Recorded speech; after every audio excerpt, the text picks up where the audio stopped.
Bienvenue à nouveau. Nous sommes aujourd'hui avec le colonel Douglas McGregor, vétéran de combat hautement décoré et ancien conseiller du secrétaire à la Défense des États-Unis, pour discuter de votre récent article intitulé « Le retour de l'équipe America et la fidélité à l'histoire sans véritable plan ». Je veillerai à laisser un lien dans la description. J'aime bien le titre d'ailleurs, même si je ne suis pas sûr que ce soit une référence au film, mais...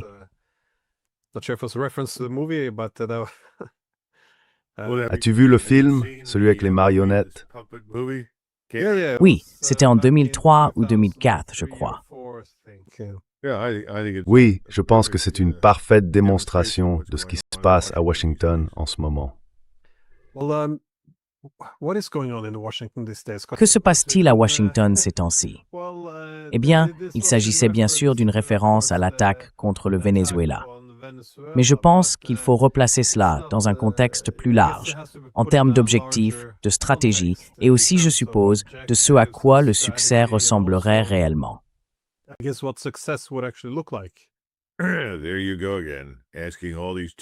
Et voilà, tu recommences à poser toutes ces questions difficiles. Et il n'y a pas de stratégie, comme je ne cesse de le dire aux gens. Je le répète depuis des mois, à propos de tout. Il n'y a pas de stratégie. Il n'existe aucun cadre stratégique cohérent qui oriente une quelconque action. Je pense que tout est guidé par l'impulsion. Nous avons une présidence émotionnellement chargée. Tout le monde s'empresse d'obtenir sa part des avantages financiers disponibles à la suite de chacune de nos actions. Je ne vois donc aucune preuve d'une stratégie militaire nationale cohérente et certainement aucune preuve d'une grande stratégie cohérente. Si tu regardes ce qui s'est passé, c'est très typiquement américain. On intervient, on fait beaucoup de bruit, on déclare la victoire, on se félicite, puis quelqu'un demande « Et maintenant ?» And then someone says, well, now what? So much beyond the planning and the preparation. Au-delà de la planification et de la préparation de l'enlèvement, ou de l'arrestation, comme ils le prétendent, de M. Maduro et de son épouse, il ne semble pas qu'on ait beaucoup réfléchi à la suite. Je pense que cela était assez évident quand on a écouté le président lors de la conférence de presse. Il a dit, « Eh bien, que va-t-on faire maintenant ?» C'était en fait la question que tout le monde posait. Que va-t-on faire? Et sa réponse a été, eh bien, vous savez, on va le diriger pendant un moment. On va diriger le Venezuela pendant un moment, un pays de la taille de la France, de l'Allemagne et de l'Autriche réunis, avec une population d'environ 28 à 30 millions d'habitants. Parfait. On va le diriger pendant un moment. Eh bien, comment comptez-vous faire cela? Eh bien, on va le faire. Rubio, Marco, ici présent, s'en chargera.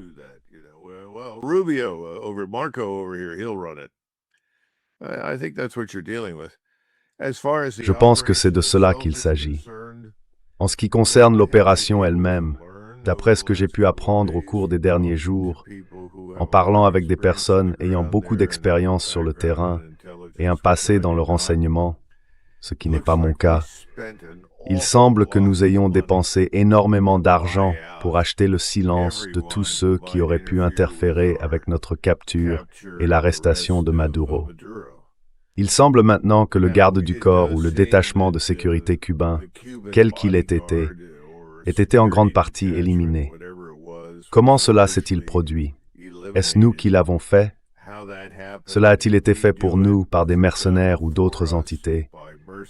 Je n'en ai aucune idée.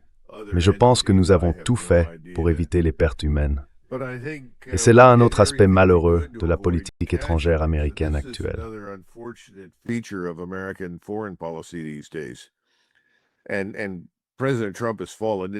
le président Trump est tombé à plusieurs reprises dans ce piège. Il commence par dire, « Eh bien, nous sommes intervenus, nous avons tout fait, nous n'avons subi aucune perte. » Il a dit cela à propos de l'attaque contre l'Iran, lorsqu'il a bombardé, ou prétendument bombardé, les installations nucléaires. Puis il a ajouté que c'était merveilleux, que c'était beau, que c'était formidable, que c'était super. Et maintenant, selon lui, nous avons la paix et tout est terminé. Eh bien, nous savons tous que ce n'est pas vrai, car Netanyahou était récemment à Washington Et il est assez évident pour tout le monde, surtout si l'on suit un peu les médias israéliens, qu'une nouvelle guerre est sur le point d'éclater avec l'Iran. Maintenant, ils pensent qu'ils vont frapper l'Iran en toute impunité et que l'Iran ne ripostera pas. Je n'en sais rien.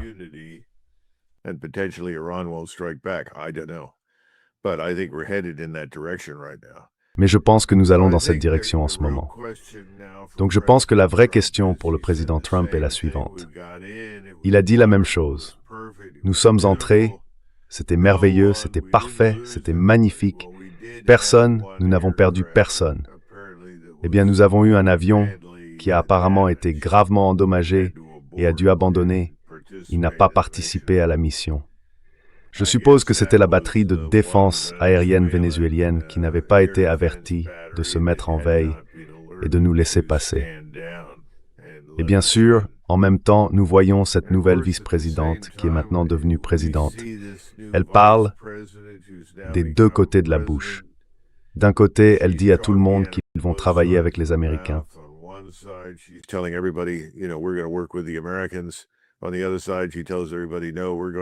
De l'autre côté, elle dit à tout le monde, non, nous allons résister.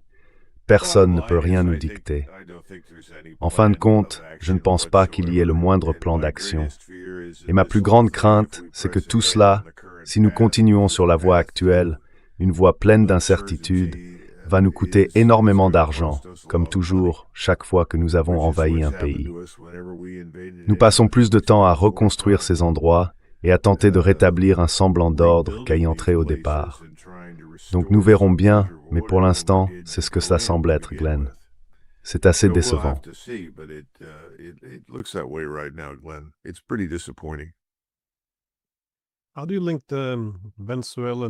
Comment reliez-vous la guerre au Venezuela à l'Iran?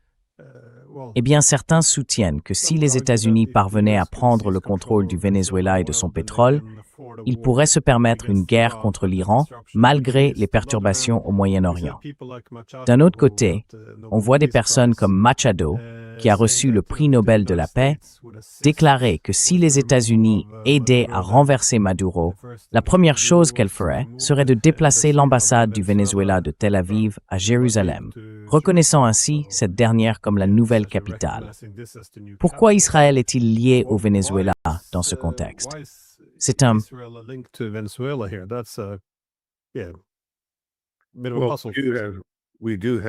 Nous avons, je pense, des gouvernements effectivement pro-américains dans la plupart des pays, sauf peut-être le Brésil, la Colombie et évidemment le Venezuela, du moins en Amérique du Sud, quoi que signifie pro-américain.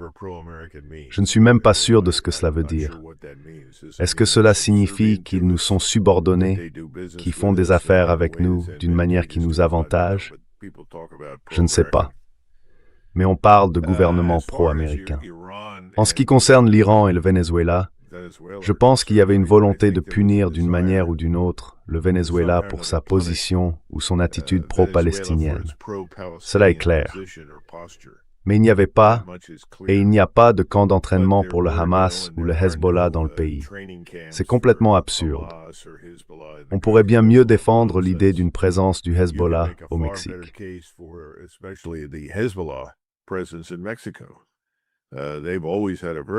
Ils ont toujours eu une présence très importante dans le nord du Mexique, à portée de tir, pour ainsi dire, de la frontière américaine. Pour une raison ou une autre, on n'en parle pas beaucoup. Et il y a aussi eu un grand nombre de personnes, des musulmans sunnites, affiliés à l'État islamique, au Front al-Nosra, au Hamas et à d'autres groupes présentes au Mexique. Cela non plus n'est guère évoqué. Cependant, il semble que le président Trump ait désormais menacé le Mexique, ainsi que la Colombie, le Nicaragua et Cuba, de mesures similaires. Je ne sais pas, je pense que c'est une très mauvaise idée, car je ne suis pas sûr que nous puissions nous permettre d'acheter tout le monde, comme nous l'avons fait au Venezuela, afin que notre opération ne se termine pas tactiquement, comme celle que nous avons récemment vue au Venezuela. C'est une situation très étrange. Quant au pétrole, eh bien on suppose qu'il finira d'une manière ou d'une autre par tout payer.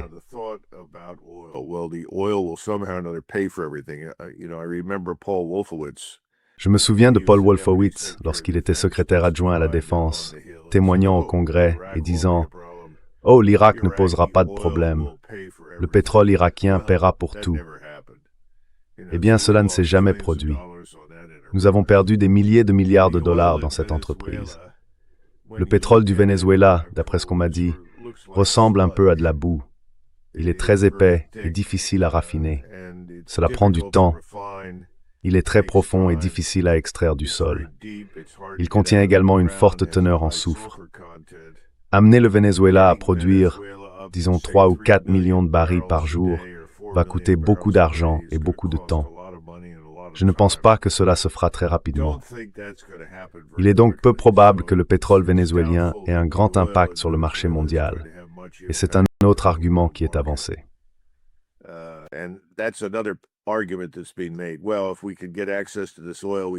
Eh bien, si nous pouvions avoir accès à ce pétrole, nous pourrions le mettre sur le marché, en plus de notre contrôle apparemment sur le pétrole du Guyana, qui est voisin du Venezuela. Cela va inonder le marché mondial de pétrole et cela nuira à la Russie et à sa capacité à mener la guerre. Non, je ne pense pas. Il faut trop de temps pour que tout cela ait un véritable impact ou effet. Il faudra peut-être une décennie ou plus avant que le pétrole ne soit extrait en quantité suffisante pour faire une différence. Maintenant, il y a des minéraux, une richesse minérale là-bas, avec d'énormes quantités d'or. Les mines d'or là-bas sont importantes, mais on me dit aussi qu'elles sont en très mauvais état. Et ils ont des mines d'émeraude, ainsi que des terres rares et d'autres ressources. Mais il faut aller à l'intérieur des terres.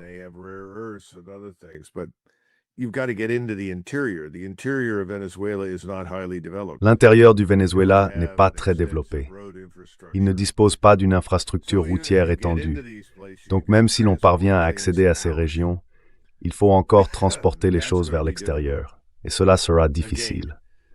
Encore une fois, je ne vois aucun avantage stratégique immédiat, ni aucun bénéfice à ce que nous avons fait au Venezuela. Cela ressemble davantage à un projet de vanité pour le président, le secrétaire d'État et le secrétaire X7, plus qu'à autre chose. Et évidemment, leurs donateurs s'y intéressent beaucoup pour des raisons personnelles. Rappelez-vous que les donateurs, qui sont en grande majorité des milliardaires, veilleront inévitablement à en tirer profit d'une manière ou d'une autre. Mais le reste de la population, soit plus de 95%, n'en retire absolument aucun avantage. Nous sommes actuellement dominés par la classe des milliardaires.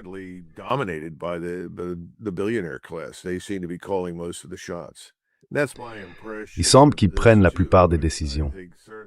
C'est aussi mon impression. Je pense que c'est quelque chose qui a certainement séduit le président Trump. Rappelez-vous, le président Trump est quelqu'un qui croit vraiment que l'intimidation fonctionne. La tactique consistant à intimider les autres est quelque chose qu'il privilégie. Je pense qu'il a appris cela à New York. C'est typique de ce qui s'y passe, et pas seulement dans le marché immobilier. Mais cela ne fonctionne pas très bien dans les relations internationales. Je pense que tous ces éléments font partie de la logique qui sous-tend cette approche. Mais encore une fois, quel est l'objectif final? À quoi cela va-t-il ressembler? Comment allons-nous y parvenir? Je ne pense pas que quiconque ait planifié quoi que ce soit de manière systématique. Nous attendons donc maintenant de voir ce qui va se passer. Et je pense que cela inclut les gens à Washington.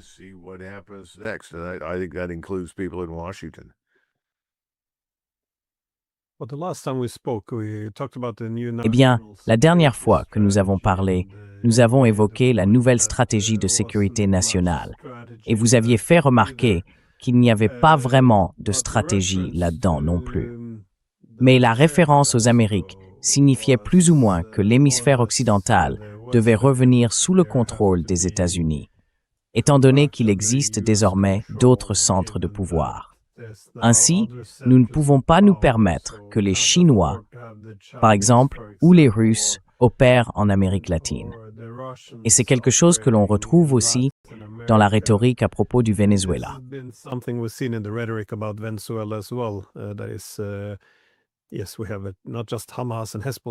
Oui, nous n'avons pas seulement le Hamas et le Hezbollah en Iran, mais aussi des Russes et des Chinois au Venezuela, ce qui n'est pas acceptable puisque c'est l'arrière-cour de l'Amérique. Mais étant donné qu'il a effectivement intégré le terme « doctrine Monroe » dans la stratégie de sécurité nationale, voyez-vous cela comme faisant partie d'un effort plus large pour réaffirmer le contrôle sur les Amériques ou pour refuser l'accès à d'autres grandes puissances? Je sais que la doctrine Monroe originale visait à empêcher les empires européens de s'implanter ici, mais cela semble différent. Il s'agirait plutôt d'empêcher d'autres grandes puissances d'exercer une activité économique ou une influence.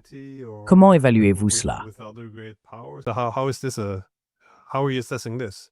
Well, I'm glad you asked that question. Eh bien, je suis heureux que vous posiez cette question. Le public européen doit comprendre que la doctrine Monroe a été brièvement mentionnée par le président Monroe, puis a disparu, pour ainsi dire, de la discussion politique à Washington ou ailleurs, jusqu'aux années 1920. Elle a été ressuscitée dans les années 1920 parce que nous avions participé à la Première Guerre mondiale. Et pratiquement tout le monde en était alors venu à la conclusion que cela avait été une terrible erreur, que tout ce que nous avions fait, c'était de sauver l'impérialisme britannique et français. Nous avons perdu 110 000 morts en 110 jours de combat sur le front occidental. Les gens étaient horrifiés. Et donc, le président Harding et ses successeurs dans les années 1920 ont tous déclaré « Nous ne voulons plus revivre cela. C'est la dernière chose que nous souhaitons. »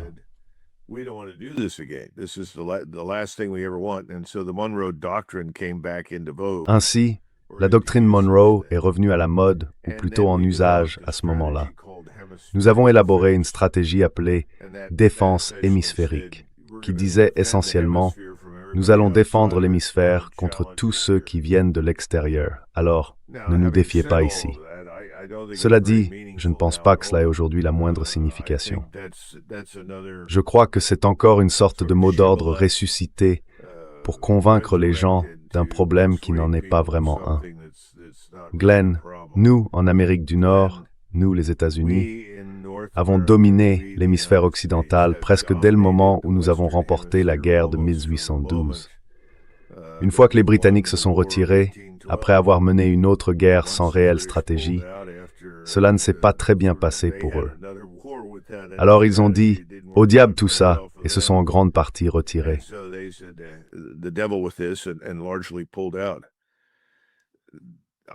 Je pense que ce à quoi nous faisons face en ce moment est quelque chose de similaire.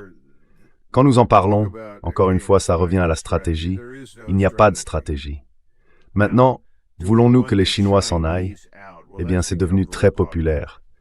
Partout où l'on voit des signes d'intérêt commerciaux ou économiques chinois, cela est perçu comme une menace. Il faut que cela cesse, il faut que cela soit écrasé. Personne n'a adopté de loi aux États-Unis interdisant aux Chinois d'investir dans ou de posséder de grandes quantités de terres agricoles ici. Et je dis toujours aux gens, si vous êtes vraiment préoccupés par les Chinois, commençons par chez nous, au lieu de dire à tout le monde dans l'hémisphère occidental qu'ils ne peuvent pas faire affaire avec eux.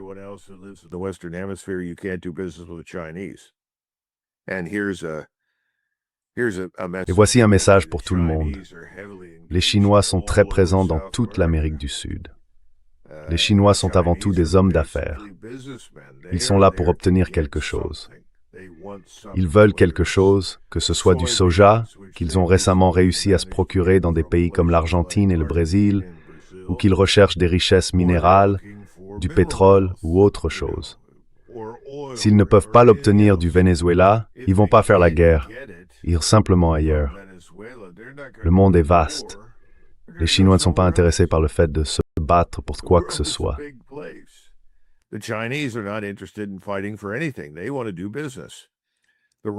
Ils veulent faire des affaires. Les Russes sont un peu différents. Ils ne sont pas aussi fortement investis sur le plan commercial. Pour les Russes, ils étaient très intéressés par l'or, franchement, celui qui se trouve au Venezuela. Le Venezuela aurait environ 22 milliards de dollars de réserves d'or physique. Et il y a beaucoup d'or dans le pays. Les Russes ne vont pas en perdre le sommeil cependant, car la Russie, selon la plupart des sources, si l'on vérifie, posséderait apparemment plus d'or sur son territoire que tout autre pays au monde. Ce n'est donc pas une question de vie ou de mort pour la Russie, tout comme ce n'en est pas une pour la Russie, la Chine ou quiconque d'autre, en ce qui concerne le pétrole du Venezuela. Il est très difficile de démêler toute la rhétorique, les discussions et les déclarations.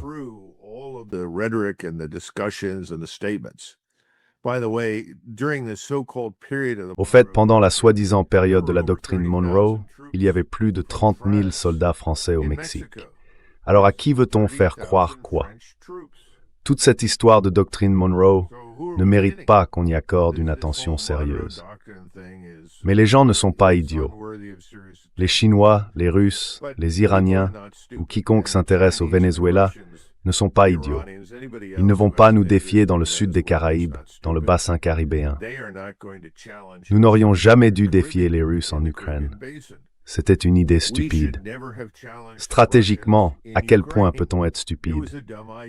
Les Russes peuvent gagner n'importe quelle bataille sur leur territoire. Nous pouvons gagner n'importe quelle bataille dans le sud des Caraïbes. C'est simplement un fait de la vie.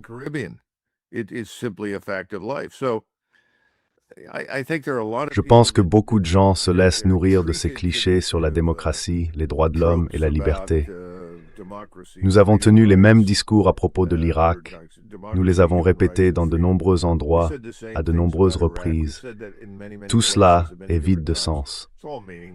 Mais je crois que cette fois-ci, Washington s'est vraiment dupé lui-même, et de manière considérable.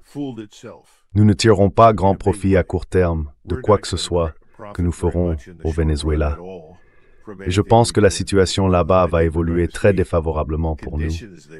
J'espère simplement que le président aura la sagesse de nous en tenir à l'écart.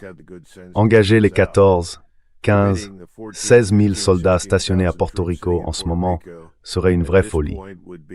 Mais cela pourrait bien arriver.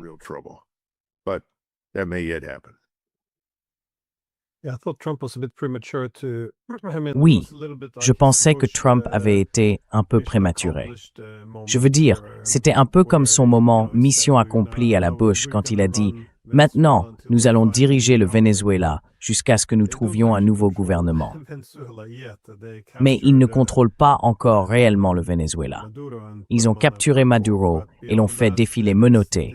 Mais au-delà de ça, ce n'est pas encore vraiment une victoire qu'il a peut-être proclamée un peu trop tôt. J'ai cependant vu beaucoup de choses dans les médias israéliens où ils établissent un lien avec la rapidité avec laquelle les États-Unis ont renversé le président vénézuélien, en disant en gros, le Venezuela aujourd'hui, l'Iran demain. Est-ce que tu vois cela comme une étape logique? Parce qu'un peu plus tôt, tu as mentionné certains pays d'Amérique latine que Trump pourrait viser ensuite.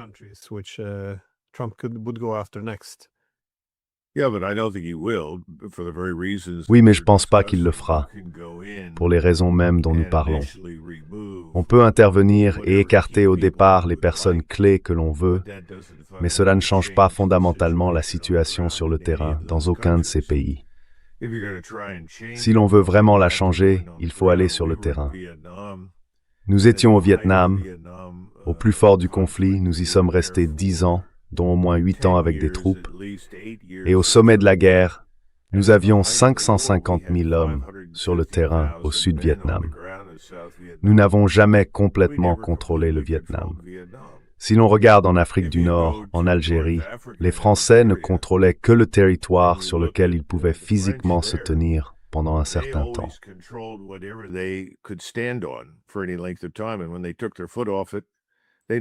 Et quand ils ont relâché la pression, ils n'en ont plus le contrôle. Je veux dire, c'est le genre de leçon que l'histoire nous enseigne et que nous ne semblons pas avoir très bien apprise. J'ai toujours aimé l'observation de Gengis Khan à propos des occupations. Il disait que les occupations transforment les soldats en geôliers. Ainsi, les Mongols n'occupaient jamais rien.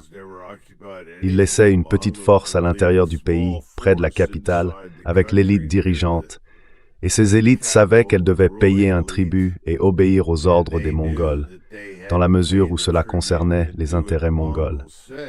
Et ces intérêts étaient principalement commerciaux, le commerce et les impôts. Tant qu'ils respectaient cela, ils étaient en sécurité. S'ils y contrevenaient, les Mongols revenaient et tuaient tout le monde.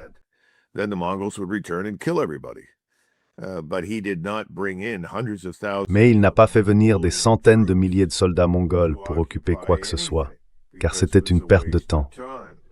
C'est incroyable à quel point nous faisons souvent cette erreur. Nous ne pouvons tout simplement pas le faire. Et puis on revient toujours à la Seconde Guerre mondiale. Eh bien, regardez ce que nous avons fait en Allemagne. Regardez ce que nous avons fait au Japon. À l'époque, les Allemands étaient très coopératifs, car il y avait 15 millions de soldats soviétiques de l'autre côté, dont 5 millions prêts à attaquer vers l'ouest. Dans ces circonstances, je pense qu'on pouvait s'attendre à une certaine coopération de la part des Allemands. Ils devaient faire un choix, le communisme et les Russes, ou les Américains et les Britanniques. Au Japon, c'était un peu différent.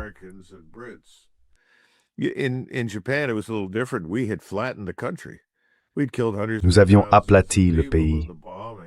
Nous avions tué des centaines de milliers de personnes lors des bombardements, et le Japon était à genoux. La décision fut prise, nous allons coopérer. Et évidemment, ils savaient aussi qu'ils faisaient face à la menace d'une intervention soviétique. Ils ne voulaient pas que les Soviétiques débarquent au Japon, violant toutes les femmes et détruisent la culture et la civilisation japonaise, ce qu'ils avaient fait partout où ils étaient passés en Europe de l'Est. Il y avait donc des raisons pour lesquelles les Japonais et les Allemands ont coopéré. L'autre chose, c'est que nous étions un peu plus éclairés à cette époque. Nous reconnaissions que les personnes qui devaient reconstruire le pays étaient les habitants locaux, les autochtones, en d'autres termes, les Japonais et les Allemands. Et les Japonais, comme les Allemands, étaient des peuples très sophistiqués, hautement instruits et très intelligents.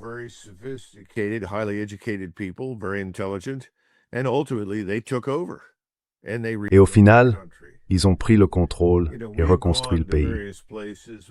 Vous savez, nous sommes allés dans divers endroits, nous traitons avec des peuples radicalement différents des Japonais et des Allemands, et nous sommes surpris quand les choses ne fonctionnent pas. Maintenant, nous sommes en Amérique latine.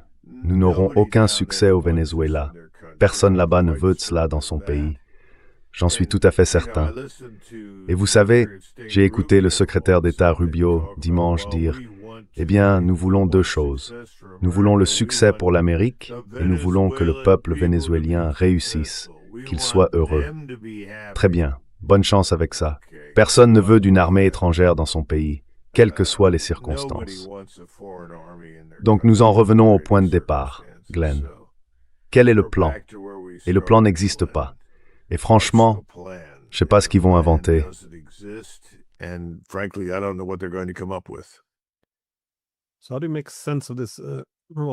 Alors, comment comprenez-vous ce retour de Team America, comme vous l'appelez, ou la direction que prennent Trump et les États-Unis aujourd'hui?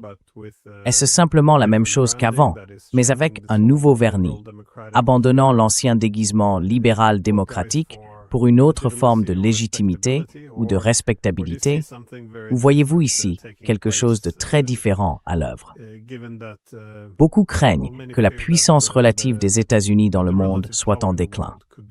Comment évaluez-vous l'évolution générale de l'ordre mondial à partir de ce que vous observez de l'administration Trump et de la direction qu'elle pourrait prendre ensuite?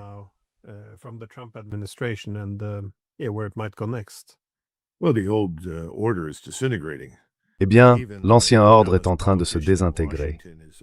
Même le politicien le plus stupide de Washington en est conscient. Ce qu'ils ne comprennent pas, c'est qu'on ne peut pas le reconstituer. C'est là le problème. Trop de gens misent lourdement sur la puissance militaire américaine comme moyen de recoller les morceaux de ce qu'on appelle l'ordre libéral international d'après-guerre. Cela n'arrivera pas. Et notre situation financière est si fragile. Nous sommes tellement endettés. Et cela affecte tout ce qui se passe aux États-Unis sur le plan commercial. Les gens ne semblent pas comprendre que tenter de rétablir l'ancien ordre ne fonctionnera pas. Je veux dire, toutes les hypothèses que les gens font sur le monde sont ancrées dans le passé.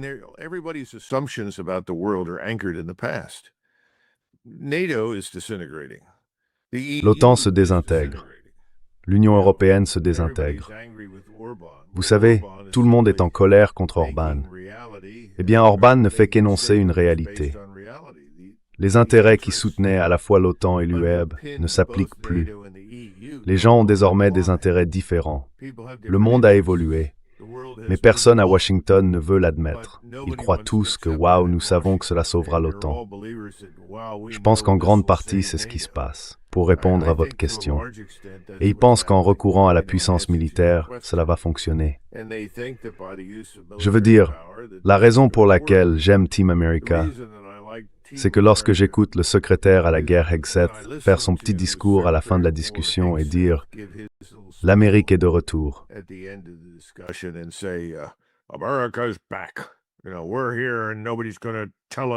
nous sommes là et personne ne va nous dire quoi faire. C'est nous qui commandons. Et ce président pense vraiment ce qu'il dit. Tout cela, c'est de la fanfaronnade et ça plaira à beaucoup de gens aux États-Unis.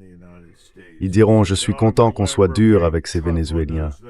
Je suis content qu'on soit dur avec ces Russes. Il était temps. » Mais tout cela, c'est du vent, des absurdités. Si vous êtes vraiment ce que vous prétendez être, vous n'avez pas besoin de menacer qui que ce soit. Vous savez, si l'on remonte à la crise de Suez, quand les Britanniques, les Français et les Israéliens sont intervenus pour prendre le contrôle du canal de Suez, Eisenhower n'a pas eu besoin de menacer d'utiliser la force militaire. Il a passé des coups de téléphone et a dit « Écoutez, cela va vous coûter très cher si vous ne vous retirez pas. »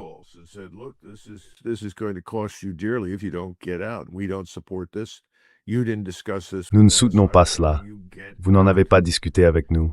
Je vous le dis, partez. Et c'est arrivé.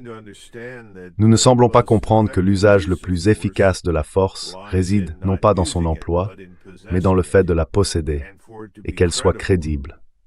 Tout ce que nous avons fait, c'est un peu comme prendre un élève de première ou de deuxième année pendant la récréation et dire à l'équipe de football du lycée « Descendez là-bas et passez ces gamins de l'école primaire à tabac pour les remettre en ordre. Dites-leur de se réaligner, de faire ce qu'on leur dit. » Eh bien, l'équipe de football du lycée n'a aucune difficulté à affronter des enfants de l'école primaire. Nous n'avons donc pas eu beaucoup de mal à nous occuper du Venezuela. C'est le même principe.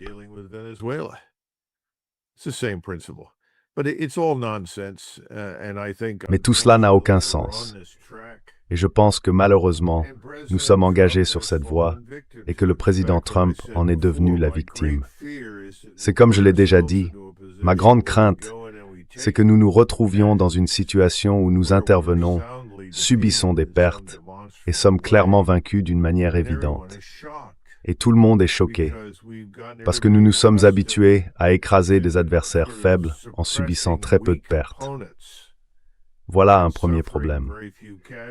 Le second problème que vous mentionnez, c'est qu'il n'y a pas de stratégie à proprement parler. C'était une cible d'opportunité et chacun avait une raison d'y aller. Ce qu'ils n'ont pas, c'est un moyen de rester et de faire en sorte que cela fonctionne. Et je ne vois pas cela se produire de sitôt.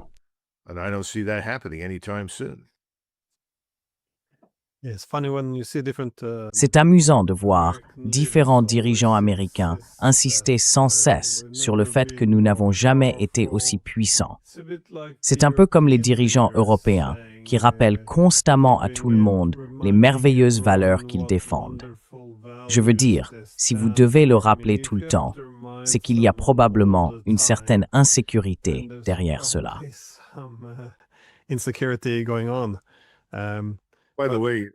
Au fait, Lord Salisbury, qui était Premier ministre de la Grande-Bretagne vers le tournant du siècle, je parle de 1900, a un jour déclaré « Si mes généraux et mes amiraux en avaient la possibilité, ils garniraient l'espace entre la Terre et la Lune sous prétexte qu'il existe une menace. » En d'autres termes, nous sommes aujourd'hui dans la même situation.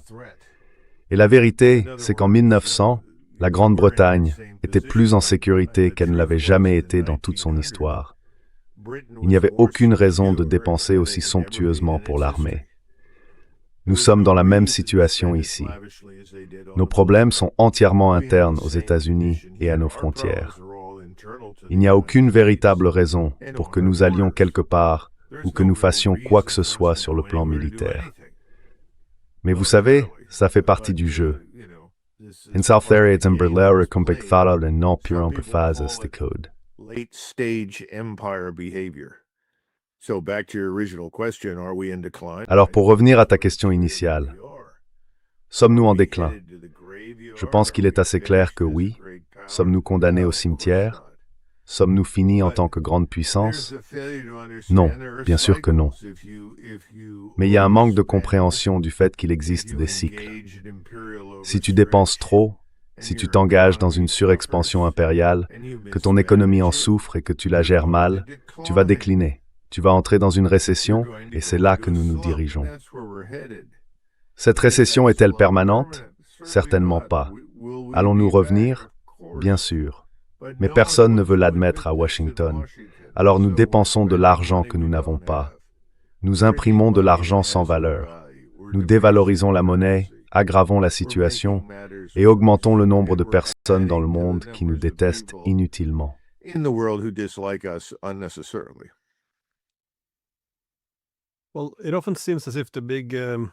Eh bien, il semble souvent que la grande source de nombreuses guerres actuelles soit cette transition que nous vivons entre deux ordres mondiaux, que l'ère hégémonique est terminée et que nous assistons désormais à un passage vers la multipolarité.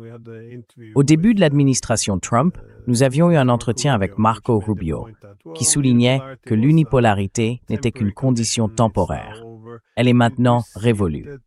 Voyez-vous l'administration Trump accepter d'être une grande puissance parmi d'autres, ou pensez-vous que cela soit motivé par le désir de combattre la multipolarité et de restaurer l'hégémon?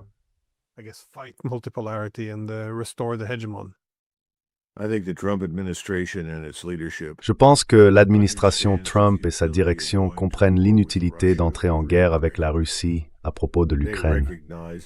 Ils reconnaissent que c'est une entreprise perdue d'avance. Ils voient que les Européens ont les moyens de se défendre eux-mêmes et qu'ils sont de plus en plus désireux de voir les Européens assumer la responsabilité de leur propre défense. Je pense qu'en privé, personne au sommet de l'administration Trump ne croit que la Russie veuille marcher sur l'Europe. En d'autres termes, traverser l'Ukraine, franchir la frontière polonaise et aller jusqu'à Berlin ou Paris. Tout cela est absurde, et je pense qu'ils le comprennent. En même temps, je pense qu'ils comprennent aussi l'inutilité d'entrer en guerre avec la Chine à propos de Taïwan.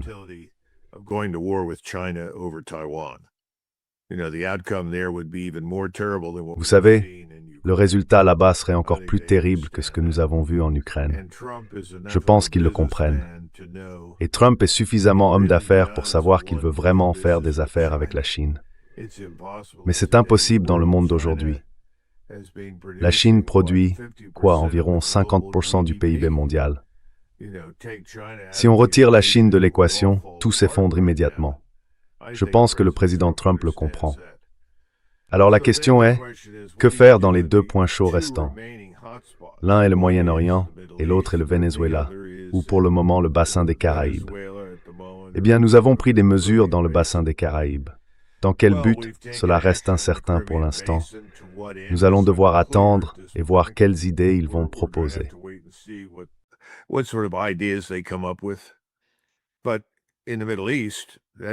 Mais au Moyen-Orient, c'est une autre histoire. Nous avons un groupe de milliardaires qui possèdent et dirigent le gouvernement. Ils possèdent le Capitole, ils possèdent la présidence, ils veulent la guerre avec l'Iran. Maintenant, le problème avec une guerre contre l'Iran, c'est que ce n'est pas la fin de l'histoire. En ce moment, je pense qu'Israël et les Turcs sont sur une trajectoire de collision en Syrie, et cela pourrait devenir très grave très rapidement.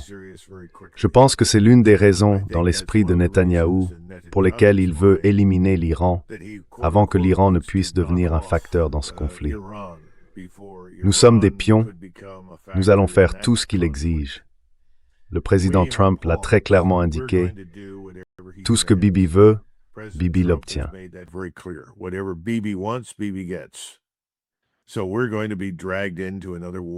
Donc, nous allons être entraînés dans une autre guerre au Moyen-Orient, cette fois avec l'Iran, et cela pourrait s'étendre très rapidement. C'est une poudrière. Cela peut exploser dans toutes sortes de directions. Au Venezuela, il se peut que dans 2 ou 3 semaines, on n'en entende plus parler, parce que quelqu'un se sera rendu compte que nous ne pouvons pas contrôler cet endroit. Que fait-on des millions de personnes qui ont soutenu Maduro et Hugo Chavez? Les élimine-t-on, les remplace-t-on dans l'administration et le gouvernement? Nous avons essayé de faire cela lorsque nous avons voulu, selon Wolfowitz, dénazifier l'Irak. Parce que soudainement, les baasistes étaient considérés comme des nazis. Eh bien, cela ne s'est pas très bien passé.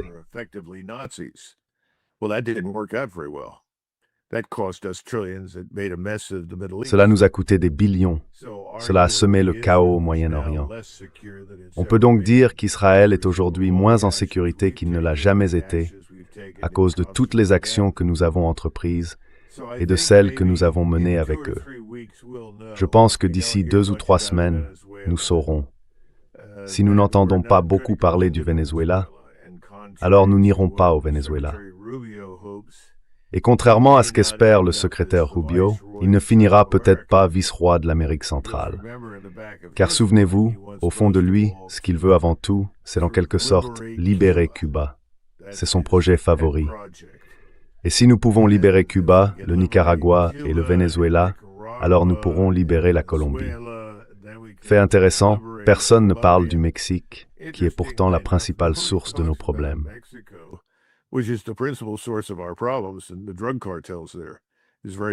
Et les cartels de la drogue là-bas, c'est très étrange. Cela va revenir nous hanter. Nous allons finir par être en guerre avec les cartels au Mexique. En fait, nous sommes déjà en guerre avec les cartels de la drogue au Mexique, mais nous n'en parlons pas. Pourtant, c'est le cas. Et cela va empirer. Donc cela va arriver. La guerre avec l'Iran va avoir lieu, et nous pourrions voir cette guerre s'élargir pour inclure les Turcs. Et nous savons que lorsqu'ils bombarderont l'Iran, ils bombarderont le Liban, ils recommenceront à tuer des gens à Gaza. Tout cela va reprendre. La différence cette fois, c'est que je pense que la région est plus préparée, en particulier la Turquie et l'Iran. Donc je pense que cela deviendra le point central, que cela nous plaise ou non, et non pas l'Amérique latine.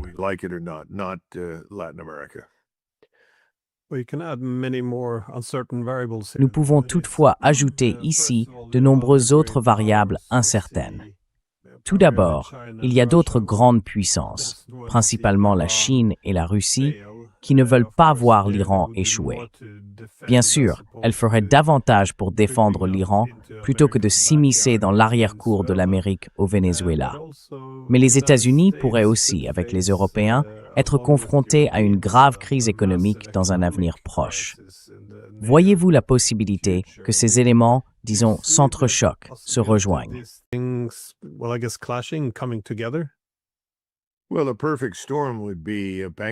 Eh bien, une tempête parfaite serait une faillite en Europe et aux États-Unis, accompagnée du déclenchement d'une guerre majeure au Moyen-Orient.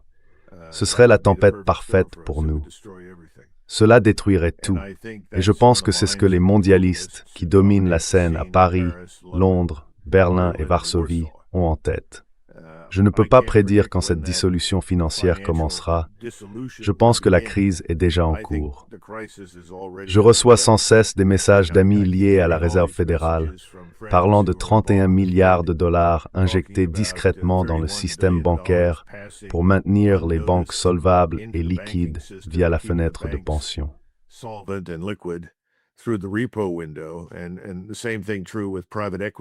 Et c'est la même chose avec les fonds de capital investissement.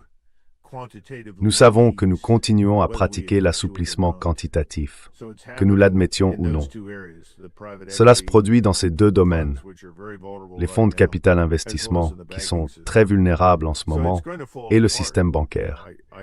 Donc, tout cela va s'effondrer. Je ne peux pas vous dire quand, mais la plupart des gens qui observent la situation en ce moment se disent « Oh mon Dieu !» D'habitude, Je parle d'Alistair MacLeod, qui est l'expert de l'or, et il vaut certainement la peine d'être écouté. James Grant mérite aussi qu'on l'écoute. Ray Dalio a soulevé ces points. Beaucoup de gens en parlent, même Warren Buffett.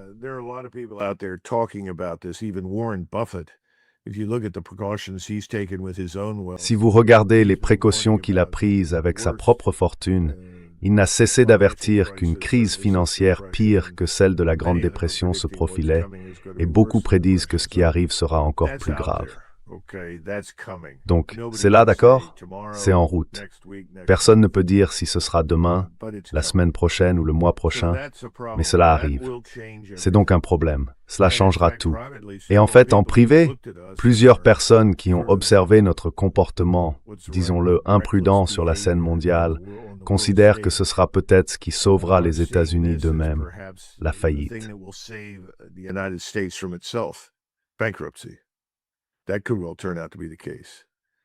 Cela pourrait bien s'avérer être le cas.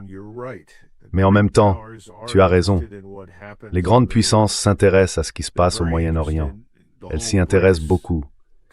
L'ensemble du conglomérat des BRICS observe attentivement ce qui s'y déroule. Le Venezuela ne représente qu'une très petite partie de ce que les BRICS deviendront à l'avenir. Mais l'Iran, c'est différent. Le Golfe Persique, c'est différent. L'Asie centrale, c'est différent. La Belt and Road, tous ces éléments entrent en jeu. Donc je pense que tu as entièrement raison. Je préférerais que la faillite se produise d'abord clairement, car cela servirait de frein à notre folie. Mais il se peut que les choses ne se passent pas ainsi.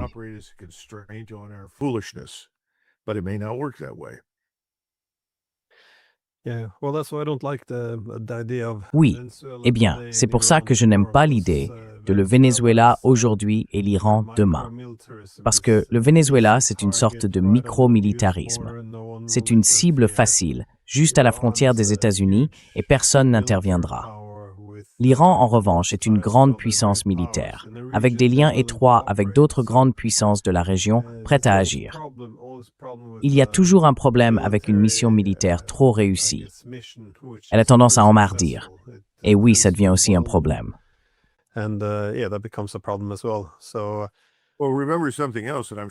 Eh bien, souvenez-vous d'autre chose, et je suis sûr que vous l'avez remarqué. Le MI6, la CIA et le Mossad travaillent d'arrache-pied à travers les médias grand public occidentaux pour créer l'illusion que l'Iran est sur le point de s'effondrer de l'intérieur, qu'une révolution est imminente, que la direction du pays se prépare à fuir et à s'envoler vers Moscou. Ce n'est pas vrai. En réalité, ce qui se passe à l'intérieur de l'Iran est plutôt sain, car il y a une confrontation entre réformateurs et conservateurs. Et je pense que le résultat final sera que l'Iran continuera à se développer positivement à l'avenir.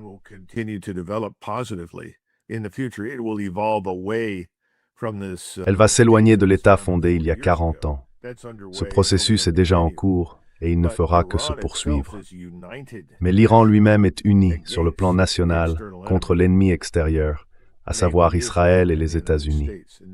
Personne ne devrait en douter.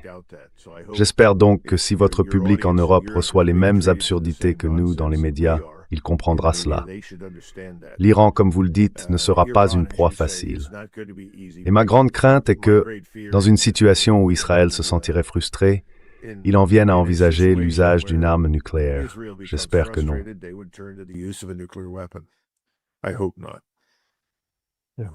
Oui, bien, colonel, comme toujours, merci. Et oui, bonne année. Oui, c'est ça. Bonne année à toi et à tout le monde. Merci, Glenn.